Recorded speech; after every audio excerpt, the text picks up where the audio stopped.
As a practicing interior architect and coming from an architecture background, nature and its elements were very much part of my projects. But nature and its elements in my projects meant something else to me, as in we structure the nature in these projects. As in a water body meant the shape, the size, the ambience, the kind of curation of plants around it, and the materiality, and how it connects with the inside, outside. So this is nature and design. So I was not a water warrior. My journey didn't start with water warrior. 200 plus homes I have designed has nature in them, but the way you look at it is more in form, the look and feel of nature, but nothing beyond that. Which is why when you look at an urban flooding, or when you look at a very dilapidated lake, you can vision up the lake instantly in your mind and see what it can become. But you're not connected to it because you never looked at environment as you are part of the environment, or your projects has to be part of the environment. You build something on the face of the planet, but it's not exactly connected to the environment around us, which is why you get frustrated, you sort of shun the government or think somebody else needs to look at this. It's not a designer's problem. One person cannot make this change. So this is something because I'm very connected to nature, so I would like to see something beautiful when I walk out of my home. But these are the scenes that you see. But I didn't think that I would create a solution towards this. When we designed our sustainable home in 2011, you can see all the elements of design here if you connect with the principles of design and the water body. Like I told you, it's a very structured one. Underneath this courtyard was a large rainwater harvesting sump, which collected 25,000 liters of water. We have gray recycling, we have organic growing that happens with rainwater. There were several arguments when we built this house with my husband. Ramesh was very much into getting the gray recycling and stuff. But will it stink? Will I keep it here? Will it look ambient? So all these discussions happened in our own sustainable home. The real inspiration or connection happened in a TEDx Salon event at Gandipet. It was on the dry bed of Gandipet Lake in 2016. We had this conversation with thought leaders on water and its conservation. I had read up that Gandipet, or the Osman Sagar today, is one of the water bodies that supported the entire city at one point in time, but was sitting on a dry lake bed. My eyes were constantly going around looking at the dry bed and thinking, what is it? What is our future? We are seeing a water body that used to be the only source for the city, and today we are sitting on a dry lake bed. When I came home that day and looked at my sustainable home, suddenly I thought there's purpose to what we did. The rainwater harvesting seemed the most right thing to have done compared to the ambience the courtyard got. The gray recycling seemed very, very important. And the efforts that we put on our community over time to do multiple rainwater harvesting, it was an exercise to create sustainability, but there was no connection. Until in 2016, in Gachibowli, which is the central business district of Hyderabad, we did go through a drought-like situation in summer. There were communities which were rationing water, and our community didn't ration water, and we had water beyond summer. We didn't have to buy a single tanker. There, it was the biggest eye-opener that if we do serious efforts, we can avert dire consequences in the future. We can make sure our children and the future generations have a better place, a better life, and they don't have to buy water. When I started looking at our community and home, I knew what were the steps to take. But I also, by now, read up a lot, were part of several conversations, met a lot of people through different workshops, understood water is an ecosystem. Water is not to be seen in silos. Then quickly, I started working on a lake which is closest to my home. I said, let me attempt working on this lake. This lake restoration got me several learnings. The entire strata of society lives around a lake. The very high end, the middle class, the lower middle class, the slum communities. Now, each one of them needed a different level of awareness. I soon realized that I'm working with people on the wrong footing, on encroached ground, to do something right. Like an architect understanding from the revenue department the footprint of the lake, the inlets, the outlets, everything was very, very mind boggling. And the ownerships in the government, several departments owned the lake.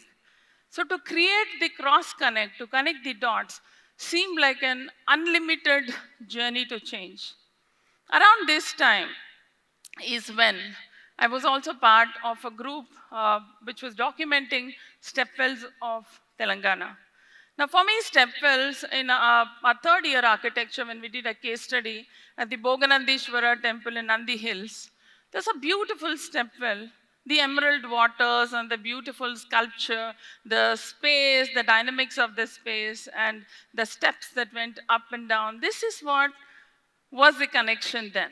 But now, I went to many districts to map these wells. When I went, I've gone into more than 250 step wells. I've walked in and out of them. But everything was in a sad state. And I said, just documentation won't help. Just like I worked on the lake and I'm persistently working on the lake, bringing a big change there, I should handhold this because this is a very important piece of our ecosystem. Every stepwell was in garbage. Now, how do you bring this back? What is the first step that I take? The first step to work on a heritage stepwell was in Gachibowli, which is again closer to our house. And this is connected to a masjid. And I signed an MOU for the first time with the masjid saying that I will restore the stepwell. Soon I realized I'm not getting funding for this because it's connected to a religious institutions. 40 proposals, and no one is giving the fund. One day I was sitting dejected on my sofa and I was talking to my son. I said, hey, look, I have signed up the MOU. I don't know how to make this happen. My son said, I know about you. I get inspired looking at you. You first jump into the problem and then swim out. You will figure it out. Then the next day, a thought came to me that why not connect awareness with action? I went to the school where my kids studied. I asked them, would you help this well restoration? 3,000 students in your school will be aware of how we keep our water bodies and will be part of this restoration process. They were very impressed and they were part of this restoration. We made it happen. We removed a sewage line out of this. The first time when the government, community, funding, all of this was figured out in a certain way. Around this time, in Kokapet, we were working with a Goshala, restoring 3 step wells, again, individual funding and such. On a TEDx platform, again, the Maulvi of the masjid and the Goshala trustees were sitting on the same platform discussing their wins of these wells and the restoration of these wells. Then that's when I connected that everyone needs water. Everyone connects to water. It doesn't matter religion, diversity, whatever it is. Communities will come together for water. And the traditional knowledge says this to us. Then the turning point happened at Bansilal Pit. This was the largest well restoration, huge challenge. These were the first day pictures from my phone that I had taken. The location was given to me by the zonal commissioner. Barely I could see the police system of this well. There were 4 families that were living on top of this garbage for 12 years. I spoke to one of the families, they even got their daughter married out of these homes. So I didn't know, look at the fate of homeless in our country and look at what is happening to the well. But it was a great opportunity to get them better homes. The government worked with us. For the first time, I realized working with politicians and getting them a win also should be part of the story. We have to take everyone along, including the government. I saw that happen in this project. There were a lot of enablers. There were a lot of individual donors who would come uh, Friday and just hand me money and say, take care of this week's payments. So initial 4 months was a struggle. Then the larger funders came on board. These are my champions. These are well diggers, 70 women well diggers. There was a team that came from Bangalore and then they abandoned saying that we can't work on this. It just seems an endless exercise. And these women stayed with me till we unearthed this beautiful step well. There were a lot of challenges, including how to define the well. The definition for the well, I had to fight for. The temple on top of the well, the government transformer on top of this well. So multiple things, multiple challenges. In 10 months, we were able to turn around this well. It was like finding gold. The moment we opened this up and the moment it was mentioned in Man Ki Baat by the Prime Minister himself, the status of this well went up several notches, and I took 200% advantage of this. We got 24 poles with bunch of wires underground. We got sewage lines, water lines, CC roads, street lights. We just got the entire area development done with the government and the museum or the tourist plaza that happened with this. Because we wanted to create an engagement with the well. What's the point just restoring the well? There has to be an engagement. When somebody comes to this well, they need to engage with the water and the well and see what status it was and connect with the well and see and get inspired and maybe create another story. For the first time, we also thought about maintenance. Today, the money the well generates, the ticketed entry, takes care of the entire maintenance. We've also been able to create a corpus of 10 plus lakhs in the last few months. That means a place which is in trash is a treasure today. A 12 lakh lehenga, a fashion designer did a photo shoot here. That is the worth and value of this today, the micro economy that it's created for people. So after this winning story, many collectors who were actually zonal commissioners in our city connected me to several wells across Telangana. One was Narayanpet. Now, how do you connect communities to water? Earlier in the traditional systems, communities were very connected to water. But today we are a very tanker and tap community. Even in the villages, they look at closing up wells. So what if we make them cultural and heritage centers? People came together to make this happen. People connected with their history, their stories, their culture, their livelihoods. And we thought that is the plan for these wells which are dying across the step wells, across Telangana. This is one step well I want to talk about, where the collector, Jitesh Patil, Kamareddy collector today, he worked meticulously to win back the well land so that we could save this well. So there are fantastic stories of change where collectors came together, and these kind of events where we showcased a well as a cultural and heritage center so that people will hold on to this. The beautiful history and cultural landscapes around these wells. For me, it is water. But if I have to protect the water, the structure needs to be protected. The structure and water has to remain. There needs to be an ambience. There needs to be a connect with these wells. The high point was when Rashtrapati Nilayam approached me. The moment I heard Rashtrapati Nilayam, it took me a moment to understand it was the president's retreat. There were 3 step wells. I pitched for it, and they were so impressed, and they went ahead doing this project. And Infosys Foundation came forward to help Not just the restoration of 3 wells, but I also pitched for rainwater harvesting in the 75-acre campus. A 13 crore liters potential today is being harvested with the most innovative methods of rainwater harvesting. And the first citizen in the country is going to inaugurate this entire campus and these step wells. And this was a moment of pride. When I got a moment with the president to explain what was happening at the Rashtrapati Nilayam, I never imagined that I would be standing in front of the president and I would get time to explain what I did.